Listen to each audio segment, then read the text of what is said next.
নমস্কার বন্ধুরা, M two PM কুকিংয়ে সবাইকে স্বাগত জানিয়ে আমি আপনাদের সামনে নতুন আরেকটি রেসিপি নিয়ে চলে এসেছি। আজকে আপনাদেরকে তৈরি করে দেখাবো 1 কাপ সবুজ মুগ ডাল ও সামান্য পরিমাণ আতপ চাল দিয়ে খুবই সহজ একটা জলখাবারের রেসিপি। এই রেসিপিটা সম্পূর্ণ পুষ্টিকর ও মুখরোচক জলখাবার। আপনারা একবার হলেও বাড়িতে এইরকম জলখাবার বানিয়ে সকালে কিংবা বিকেলে খেতে পারেন, দেখবেন খেতে কিন্তু অনেক ভালো লাগে। এটা যে কোনো নারকেলের চাটনি কিংবা বাদামের চাটনি, যে কোনো চাটনির সঙ্গে এরকম গরম গরম জলখাবার পরিবেশন করতে পারবেন। চলুন বন্ধুরা, আর কথা না বলে রেসিপিটা শুরু করা যাক। রেসিপিটা বানানোর জন্য এখানে আমি 1 কাপ পরিমাণ সবুজ মুগ ডাল 2 থেকে 3 বার জলে ধুয়ে পরিষ্কার করে নেওয়ার পর সারা রাত জলে ভিজিয়ে রেখেছিলাম। মুগ ডাল ভালো মতো ভিজে গেছে। দেখুন বন্ধুরা, আপনাদের হাতে যদি সময় না থাকে তাহলে 2 থেকে 3 ঘন্টার জন্য ভিজিয়ে নিলেই হবে। এখানে আমি একটা ব্লেন্ডারের জার নিয়ে নিলাম। এখন এই জারের মধ্যে ভিজিয়ে নেওয়া সবুজ মুগ ডাল দিয়ে দেব। বন্ধুরা, রেসিপিটা সম্পূর্ণ দেখবেন, স্কিপ করে দেখবেন না। স্কিপ করে দেখলে কিছুই বুঝতে পারবেন না। মুগ ডাল ব্লেন্ডারের জারের মধ্যে দিয়ে দিয়েছি। এখানে আমি পরিমাণ মতো আতপ চাল 3 ঘন্টার জন্য জলে ভিজিয়ে নিয়েছিলাম। আতপ চাল ভালো মতো ভিজে গেছে। এখন এই আতপ চাল থেকে জল ঝরিয়ে নিয়ে আতপ চাল এই ব্লেন্ডারের জারের মধ্যে দিয়ে দেব। এখানে আপনারা আতপ চালের পরিবর্তে আতপ চালের গুঁড়ো ব্যবহার করতে পারেন। দিয়ে দেব সামান্য পরিমাণ জল, একেবারে কিন্তু বেশি জল দেব না, সামান্য পরিমাণ জল দেব। এখন ব্লেন্ডারের জারের ঢাকনা দিয়ে ঢেকে ব্লেন্ডারের সাহায্যে ভালো মতো পেস্ট করে নেব। পেস্ট করে নিয়েছি। এই দেখুন বন্ধুরা, এরকম পেস্ট করতে হবে, বেশি কিন্তু পাতলা করতে হবে না। এই দেখুন এইরকম ঘনত্বটা হবে। বন্ধুরা, আপনারা যদি আতপ চালের গুঁড়ো দিয়ে এই রেসিপিটা করতে চান তাহলে এই সময় আতপ চালের গুঁড়ো দিয়ে ভালো মতো সব উপকরণের সঙ্গে মিশিয়ে নেবেন, তাহলেই হয়ে যাবে। এখন এর মধ্যে দিয়ে দিলাম সামান্য পরিমাণ লবণ। লবণ আপনাদের স্বাদ মতো দেবেন। লবণ ভালো মতো মিশিয়ে নেব।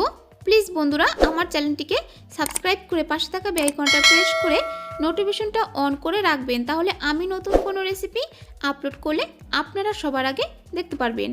লবণ সব উপকরণের সঙ্গে ভালো মতো মিশিয়ে নিয়েছি। এই দেখুন বন্ধুরা, এইরকম ঘনত্বটা হয়েছে।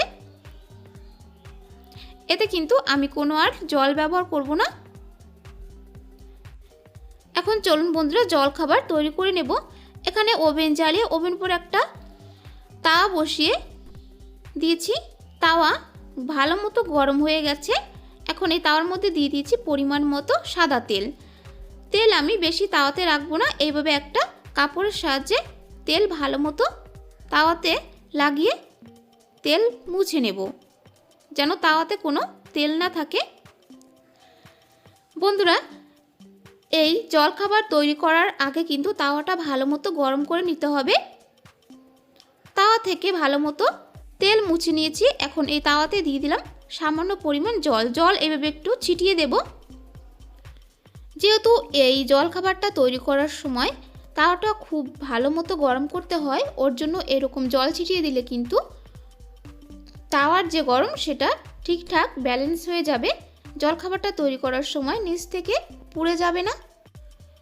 এখন আমি সামান্য পরিমাণ মিশ্রণ নিয়ে এইরকম ঘুরিয়ে নেব। বন্ধুরা, একেবারে কিন্তু ঠেসে ঠেসে দেবেন না, তাহলে কিন্তু হবে না। আলগা হাতে এরকম ঘোরাতে হবে।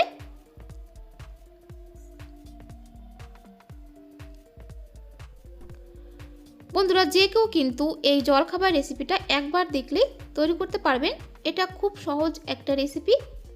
আর যারা ডায়েট করছেন তারা এরকম জলখাবার বানিয়ে সকালে কিংবা বিকেলে খাবেন, দেখবেন খেতে কিন্তু খুবই ভালো লাগবে। গ্যাসের ওভেন মিডিয়ামে রেখে আমি এইভাবে 2-3 মিনিট রেখে দেব। 2-3 মিনিট হয়ে গেছে। এখন 4-5 দিয়ে সামান্য পরিমাণ সাদা তেল আমি দিয়ে দেব। এইভাবে চামচের সাহায্যে সাদা তেল দেবেন, একেবারে কিন্তু বেশি তেল দিতে যাবেন না। তবে এই তেল না দিলেও কিন্তু হয়, আপনারা তেল যদি পছন্দ না করেন তাহলে নাও দিতে পারেন।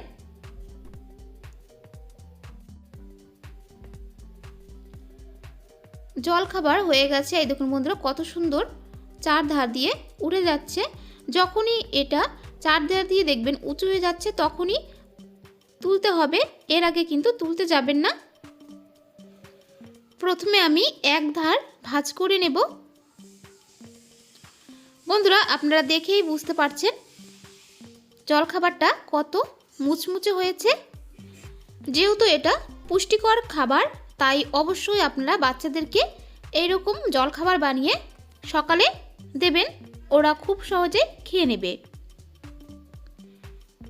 একটা জলখাবার তৈরি করা হয়ে গেছে, এখন তাওয়া থেকে নামিয়ে নেব।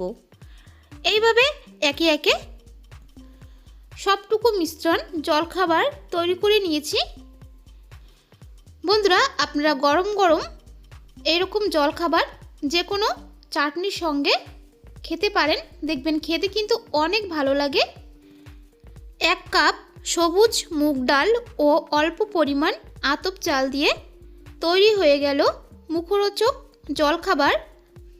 রেসিপিটা কেমন লাগলো অবশ্যই আমার চ্যানেলে কমেন্ট করে বলবেন, আর লাইক শেয়ার করতে একদম ভুলবেন না। বন্ধুদেরকে সম্পূর্ণ রেসিপিটা দেখার জন্য অনেক অনেক ধন্যবাদ। আজ তাহলে এই পর্যন্তই, আবারও কোনো নতুন রেসিপি নিয়ে আপনাদের সামনে চলে আসব। আপনারা ভালো থাকবেন, সুস্থ থাকবেন।